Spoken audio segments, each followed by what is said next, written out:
As COVID-19 was spreading throughout the prison system this spring, the Prison Journalism Project was launched to highlight incarcerated people using their voice through firsthand stories.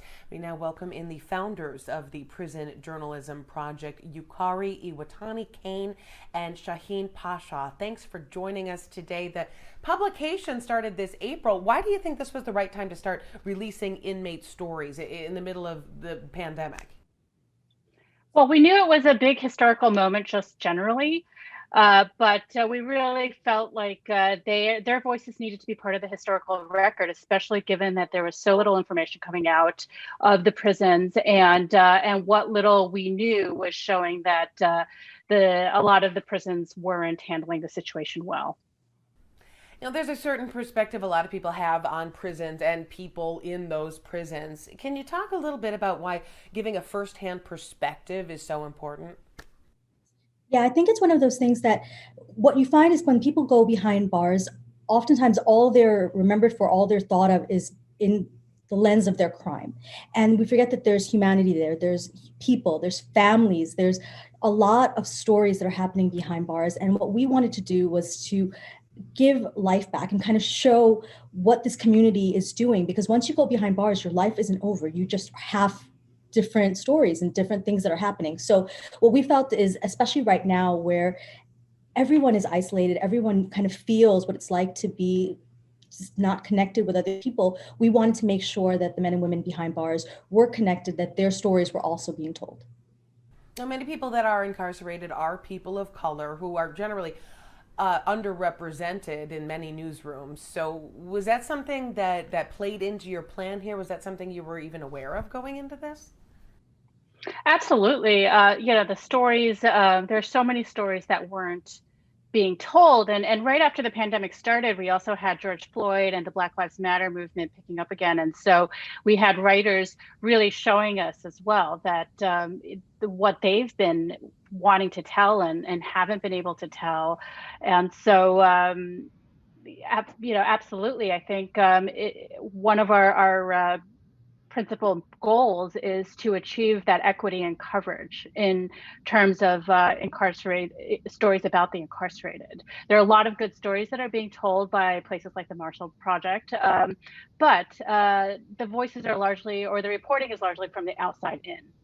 And we felt that there was value for reporting from the inside because they know their own communities better than anybody else, and it's such a closed community. The recidivism rate among graduates of the San Quentin News program is 0% right now. Why do you think that is?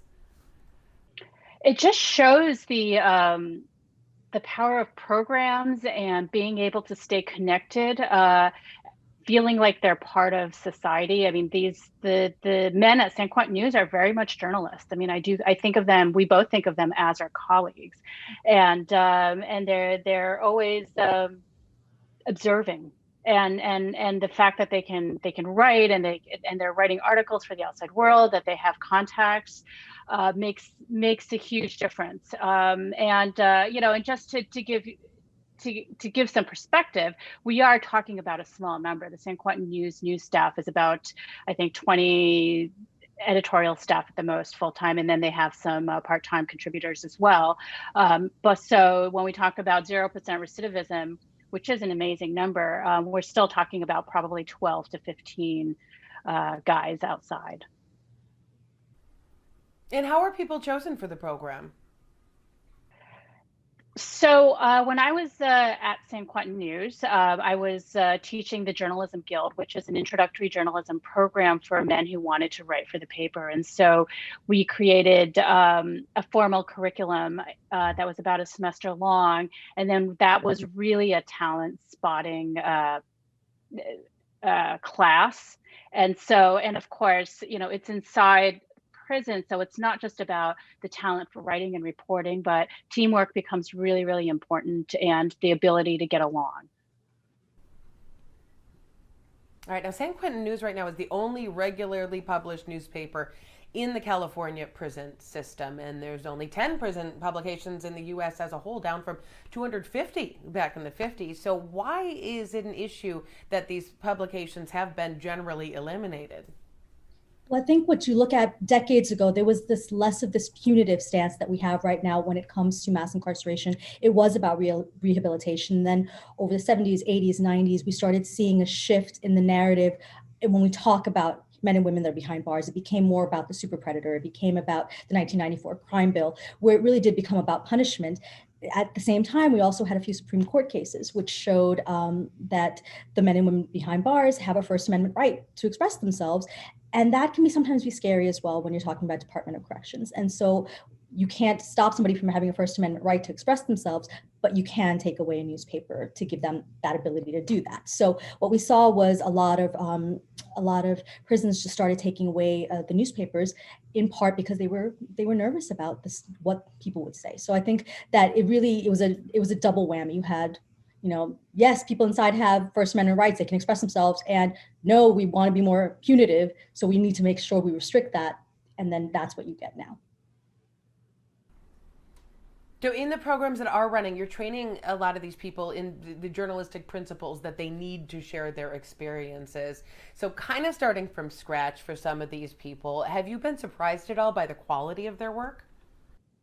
It's amazing. I mean, Shaheen and I can talk all day about our favorite stories, but it's the environment lends itself to observation. I mean, so many of our writers are just super observant. And then when you combine an ability to write or a love for writing, you just get these incredible stories with perspectives. And it really goes to show you that there are stories that there's just no way you can get from the outside, no matter how good of a reporter you are, because you aren't there living and breathing, and you don't understand it, and you don't know the right interview subjects, even if you were going to work on a story.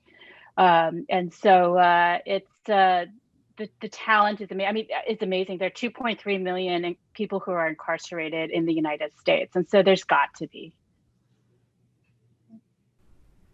Now, some of the stories that we've read are, serious, shedding light on how inmates are, say, feeling during the pandemic. Others have shared their experiences after George Floyd was killed in May, but not all the stories are serious, and you ladies were chuckling a little bit. What are some of the more comical pieces that stand out to you? Oh, one of our favorites, and we shouldn't say we have favorites, but we totally love the story. Is about onions as contraband behind bars, and basically just what the guys are doing and how they're hiding the onions, right, in order to bring them back, in order to be able to. I'm scared to ask. It's fantastic. It really is. It's one of those stories that when I read it, I was just like, okay, I'm never going to look at an onion the same way, but it's amazing. And it also shows ingenuity. I mean, it's just, there's so much in it. And I think we have so many like stories full of life there too, because there is humor behind bars. You're living, you have friends, you have communities, you have hierarchies and ways of doing things. And and a lot of it, of course, is very, scary or dreary, but whenever you live anywhere, you're going to find moments of joy, and you're going to find moments of friendship and love. And I think for us, that's one of our big drivers. We want to be able to cover incarceration, people behind bars, as a community. And that part of communities, sometimes you have the hard hitting stories, and sometimes you have stories by onions, and you have to put them all out there. Very interesting. Thank you both for your perspective on this and for your work. It's a very interesting project.